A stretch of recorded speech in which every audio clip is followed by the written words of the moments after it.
Hello everyone, this class looks at the parts of a sentence. What is a sentence? A sentence is a group of words that expresses a complete idea. I feel fantastic. This is an example of a complete idea being expressed in a sentence. These sentences, however, do not express complete ideas. She gave me. What did she give me? We'll build the house. Who will build the house? Nikki watching a movie. When? Now? In the past? In the future? So what are the different parts of a sentence? The main parts of a sentence are the subject, predicate, object, clause, phrase, and modifier. Once you know the parts of a sentence and how to combine them, you can form logical sentences that will be well understood by others. So first, the subject. The subject of a sentence is simply what or whom the sentence is about. Angie walked down the street. Angie is the subject because the sentence is about her. The subject is always a noun or a noun phrase. These are a few different types of subjects. Simple subject. Karen is a thin girl. A full subject. John's poem about his mother made the class cry. A compound subject. Paul and Peter joined the soccer team together.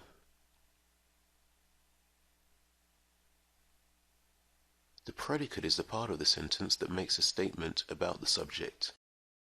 The main part of the predicate is the verb. Take the previous example. Angie walked down the street. In this sentence, walked is the predicate because it is the verb that tells us what Angie was doing. A sentence can have just a subject and a predicate. For example, you could just say, Angie walked, and you have a complete sentence. The subject can be omitted if it is at least implied. For example, be quiet. And here are the different types of predicates. A simple predicate, Harry ate his apple. A full predicate, the mouse slowly ran towards the food. And a compound predicate, she both laughed and cried at the film.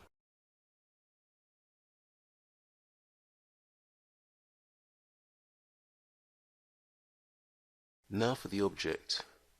A direct object receives the action of the verb. In other words, it is directly affected by it. He broke the window.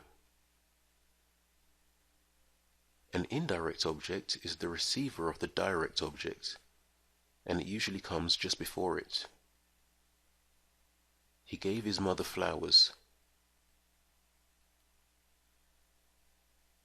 A clause is usually some sort of additional information to the sentence.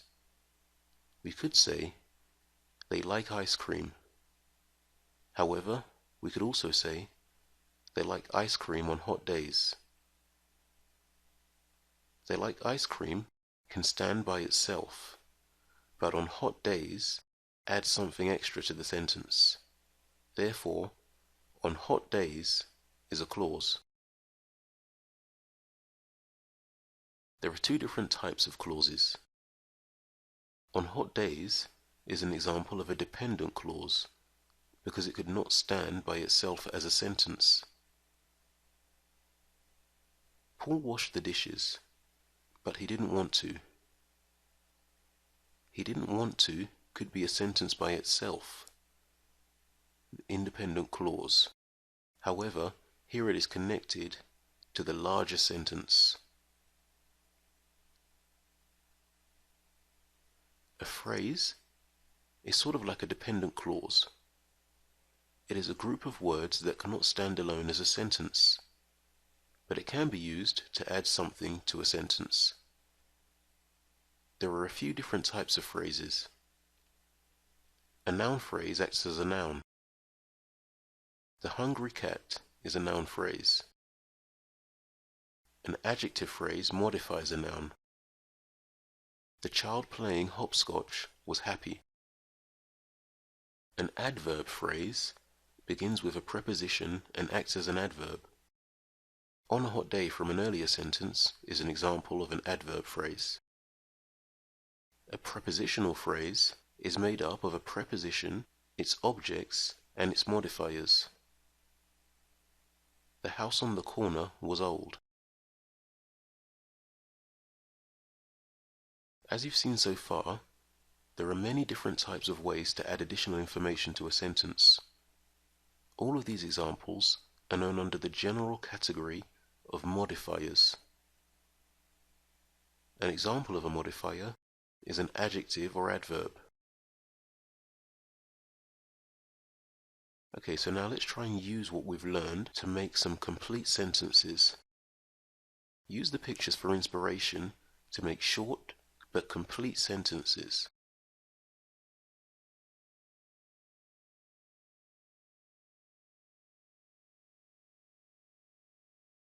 And that brings us to the end of today's class.